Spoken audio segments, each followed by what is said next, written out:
때는 1992년 1월 6일 에버그린 해운사의 컨테이너 선박 에버로레로가 홍콩을 떠나 미국 워싱턴주로 향했습니다. 그리고 그로부터 4일 후인 1992년 1월 10일 이 화물선은 북태평양 한복판에서 폭풍을 만났죠.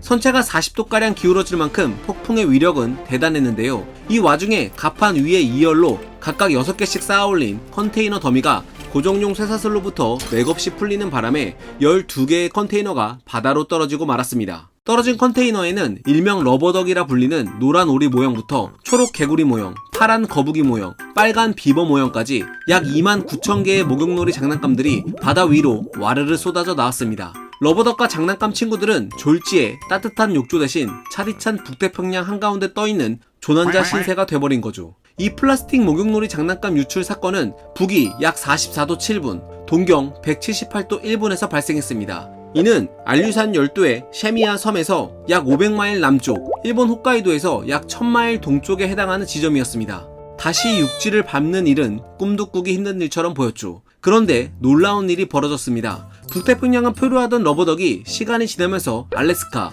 일본, 동남아시아, 호주, 하와이, 칠레, 미국, 영국 등 세계 곳곳의 해안에서 발견되기 시작한 겁니다. 사람들은 해안에서 작고 귀여운 러버덕을 발견할 때마다 신기해하며 사진을 찍곤 했는데 이때부터 러버덕은 유명해지기 시작했죠. 그런데 말입니다. 아무 동력원도 없는 러버덕은 어떻게 북태평양 한복판에 떨어진 뒤 세계 곳곳을 돌아다닐 수 있었을까요? 그 비밀은 바로 해류에 있었습니다.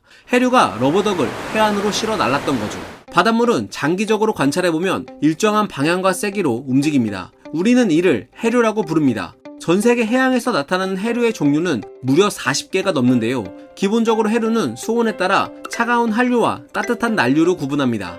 한류는 고위도 지역의 차가운 바닷물을 저위도 지역으로 이동시켜 열대지방의 기온이 더 이상 올라가지 않도록 하며, 난류는 적도 해역의 따뜻한 바닷물을 고위도 지역으로 이동시켜 한대지방의 기온이 더 내려가지 않도록 도와줍니다. 즉, 지구의 기후를 균형 있게 맞춰주는 중요한 조정자 역할을 하고 있는 셈이죠.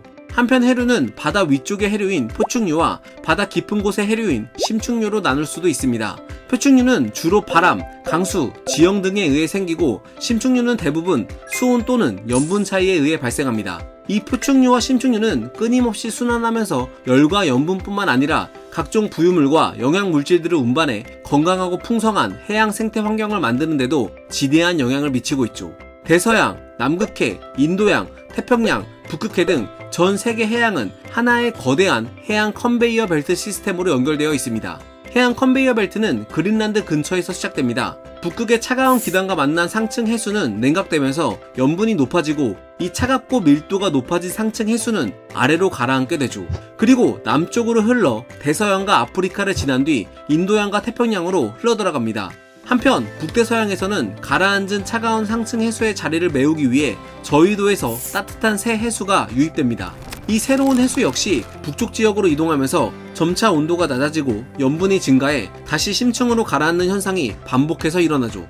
바로 이것이 컨베이어 벨트처럼 끊임없이 순환하는 해양 순환 고리가 만들어지는 이유입니다. 러버덕 표류 사건이 벌어진 1992년 당시 해양 표층 해류 모델을 연구 중이던 시애틀의 해양학자 커티스 에베스마이어와 제임스 잉그레이엄은 러버덕 유출 사고에 큰 관심을 가졌습니다. 기존에는 일반적으로 500개에서 1000개의 표류병을 한 번에 바다에 띄워 해양 표층의 흐름을 분석했는데요. 이 방식에는 한계가 있었습니다. 보통 표류병의 2%만 회수돼서 신뢰도 높은 데이터를 얻기 어려웠기 때문이죠.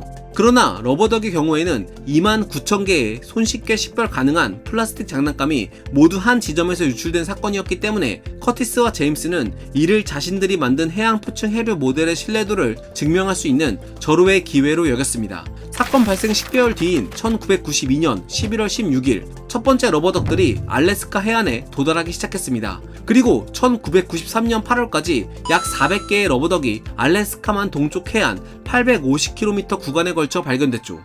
커티스와 제임스는 자신들이 만든 시뮬레이션 모델을 사용해 러버덕 일부가 3년 동안 북태평양 해류를 따라 반시계 방향으로 크게 돌다가 1996년 미국 워싱턴주 해안에 도달할 거라고 예측했습니다. 그리고 다시 북미로 돌아온 러버덕 일부는 베링 해협을 지나 북극을 거쳐 북대서양에 도착할 거라고 예측했죠. 커티스와 제임스의 예상은 적중했습니다. 실제 1996년 미국 서부 워싱턴주 터코마에서 러버덕이 발견된 것입니다.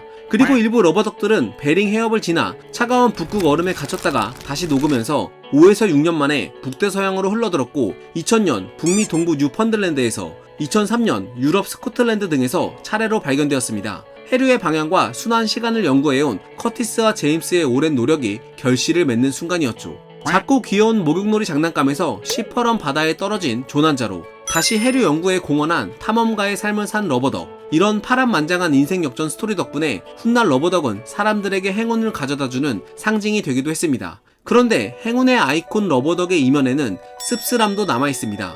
30년이 지난 지금도 많은 러버덕들이 북태평양에 갇힌 채 표류하고 있기 때문입니다. 1997년 찰스 무어는 요트 경기를 하던 중 북태평양에서 플라스틱으로 이루어진 쓰레기 섬을 발견했습니다. 규모가 대한민국 면적의 16배에 달할 만큼 어마어마했으며 무려 800만 톤의 플라스틱 쓰레기들로 가득했습니다. 이는 플라스틱 쓰레기들이 원형으로 순환하는 북태평양 해류 소용돌이에 갇혀 빠져나오지 못하고 쌓이는 바람에 발생한 끔찍한 결과물이었습니다. 또 해안에서 발견된 러버덕들은 하얗게 탈색되기만 했을 뿐 외형을 그대로 유지하고 있었는데요. 이는 플라스틱의 느린 분해 속도 때문에 현실적으로 플라스틱 쓰레기 섬의 복구가 거의 불가능하다는 것을 말해주죠.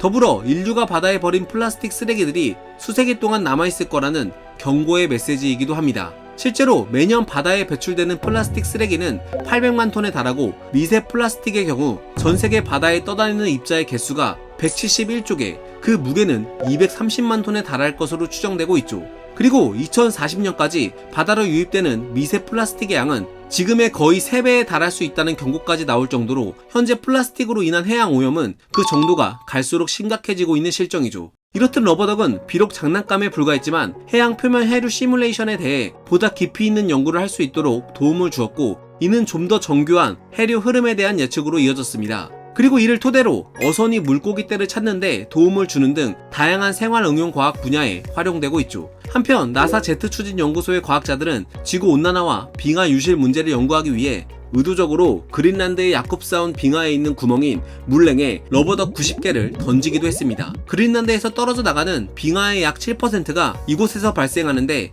연구진들은 러버덕이 해안가에서 발견되는 시점을 바탕으로 야콥사운 빙하에 녹는 속도를 추정하기 위해서였죠. 하지만 안타깝게도 실험 도중 구멍에 빠뜨린 러버덕과 GPS 등이 모두 유실되는 바람에 실험이 제대로 진척이 되지는 못했는데요. 그래도 러버덕의 활용 가능성을 엿볼 수 있다는 점에서는 의미가 있는 실험이었습니다. 꿈과 희망의 전파자이자 용감한 탐험가인 러버덕. 그런데 이 러버덕을 국내에서도 언제든 만날 수 있는 기회가 있는데요. 바로 경북 울진에 자리잡은 국립해양과학관이죠. 이곳 상설전시관의 3존에서는 하나로 흐르는 바다를 주제로 러버덕의 해류 표류기를 보다 자세하게 만나볼 수 있습니다. 이참에 국립해양과학관의 러버덕, 그리고 더 나아가 과학관의 다양한 전시물들과 체험시설들을 둘러보며 바다에 대한 관심과 사랑을 키워보는 시간을 가져보는 건 어떨까요? 과학은 세상을 보는 창, 지금까지 과학드림이었습니다.